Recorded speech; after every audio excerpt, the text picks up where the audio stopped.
the tail, so he'd spin round and try and kill her, and oh crikey, what an event.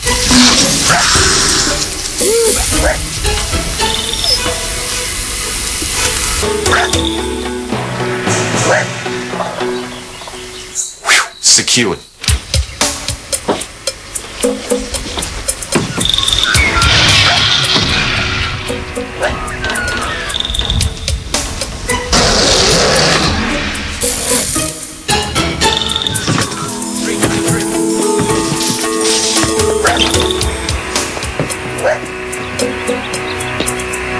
Finally got him up inside a box, but he was so powerful he's just gone bang and headbutted the front of the box and gone straight through it.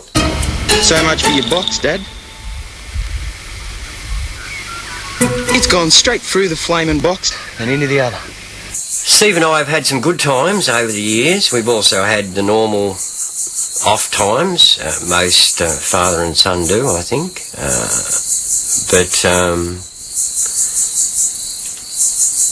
Any time that we went crocodile catching, the person that I wanted next to me was Steve. We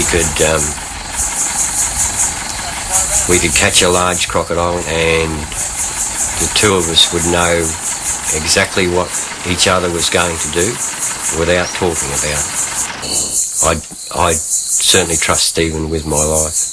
You know, it was all about teamwork. I guess my dad and I had worked together so long and had such a bond with each other that the impossible was just a walk in the park. Everything was achievable. And together, we still love Agro.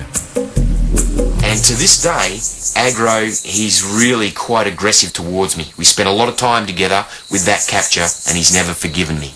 To this day, Agro just hates me, and it's all about territory. He just wants me completely away from where he wants to live. He's got a few beautiful girls, and he'll defend what is his with great aggression and violence. And it doesn't matter what I'm doing in his territory, he considers it as his job to kill me or whatever's in my hands. And he's claimed a couple of lawnmowers, some brush cutters, a whippersnipper. You name it, he's virtually grabbed it, which is great. I mean, he's grabbed and killed the machinery rather than me. Which, well, machinery's easily replaced. Arms, legs and lives aren't. You can't blame him. I love Agro. I mean, he is the most beautiful, boisterous, naughty male crocodile I've ever come across. And I won't want to make a mistake around him. So I understand the rules. And they're his rules.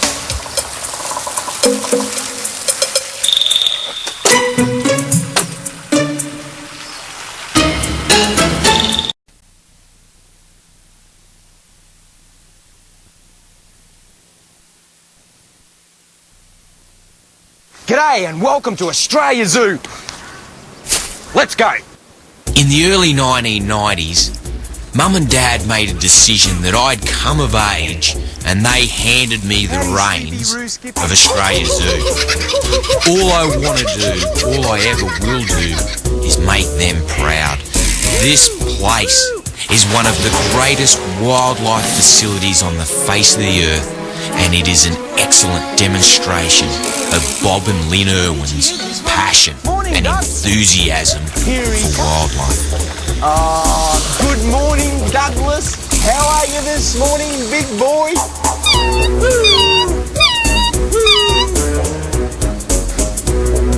Here at Australia Zoo, if the food isn't good enough for me, then it isn't good enough for my animals. Steve's grown up at Australia Zoo, in with the crocodiles, teaching people about how special they are and demonstrating just how volatile their behavior can be. This is all in a day's work for Steve, bringing the excitement and the energy of what he has such an incredible passion for. Now, people enjoy learning about the crocs, but Steve didn't realize that they were actually training him. While he was showing tens of thousands of people every year all about these magnificent animals, they were gearing Steve up for the millions, even hundreds of millions of people he would be reaching eventually through a television audience. But somewhere in this audience, there's someone holding a very special surprise for Steve. Growing up in Eugene, Oregon, I never expected to land in Australia someday. Whether I was selling lemonade or exploring the woods with my family, every day was an adventure. My passion was wildlife. I worked with everything from little baby raccoons right up to the large predators like cougars. And I was always fortunate to have the backing of my parents behind me right down the line, even when my adventures took me down under. When a girlfriend of mine said she was going to Australia and would I like to go along, I decided it would be the perfect opportunity not only for a little R&R, but also to find a place for other cougars and animals that were in captivity that couldn't be released to the wild. Now, cougars are often used in the movie industry or commercial industry, and after they grow up, they need a place to live. So I thought I'd check out some zoos while I was in Australia. Now, I came over, and I never expected to end up on the Sunshine Coast or visiting Beerwah, but sure enough, driving by, there was this little tiny sign and this little tiny zoo, and I thought, I'll just go in to check it out.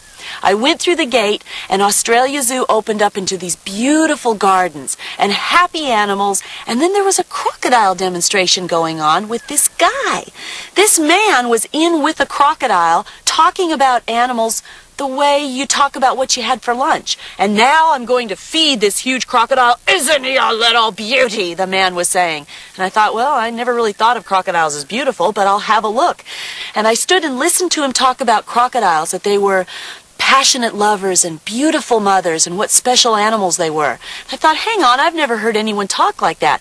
And then he handed the crocodile some food. It came screaming out of the water, grabbed the piece of food, and he was as calm as if he was mailing a letter in a letterbox. I was sold. I thought, this man is the most incredible guy I have ever seen. He's probably married. He's got to be taken. When I saw Terri in the crowd, I looked up and our eyes met. And my heart just went bang, bang, bang, bang, just started thumping. It was love at first sight. I know this sounds like it's coming out of some Mills and Boon love novel, but it's true. Love at first sight. Next thing, whoa! I remembered where I was. Agro's trying to kill me. So I wound up the demo. Yep, thanks for coming. And then she stayed back and talked to me. He said hello, and I think I said something really clever like hi. And crikey, our love just went ballistic. And at that precise moment, Lori took a photograph of us. Now, that photo I still have to this day, and it is the funniest moment. I don't know if there's many married couples who have a photo of the exact moment they first met, but I'm lucky enough to have that shot. I got to talking to this man over a course of about 3 days volunteering in the zoo. He put me to work. He had me cleaning animal cages, raking the park. I had the time of my life, and we found out we were really kindred spirits. And that's when I think we both knew that destiny had taken hold.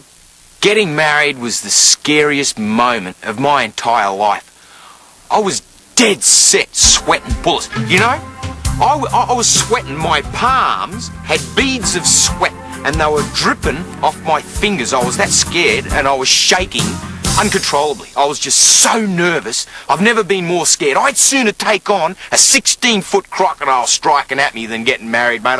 I'm only going to do that once. We got married in the big fancy church in Eugene, Oregon, Terri's hometown, and then I got the phone call. Got this problem crocodile.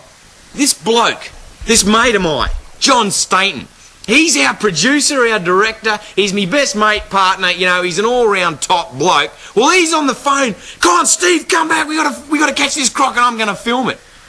My honeymoon, our honeymoon, was with a film crew, jumping and catching crocodiles in mosquito-infested swamps of North Queensland. And Terri